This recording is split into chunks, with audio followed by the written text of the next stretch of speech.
Would I be the a-hole for accepting an heirloom instead of giving it to my adopted cousin? My 18 female grandma, who passed before I was born, had a beautiful jewelry set that was passed down through the women in her family. In her will, as she had no daughter, she asked her eldest son, my Uncle Jim, 51, male, to take care of the jewelry. I have only seen pictures of the set growing up.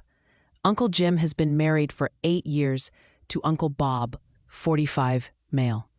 He adopted Uncle Bob's daughter, Lara, 19, female, a few years after. Lara and I got along okay as the only girls in our generation, though we have our own interests.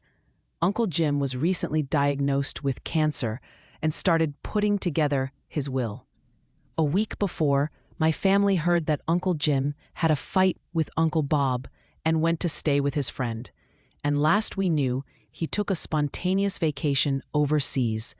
A few days later, Lara and Uncle Bob asked to meet me, apparently. The reason they fought was because Uncle Jim decided to leave the jewelry set to me in his will.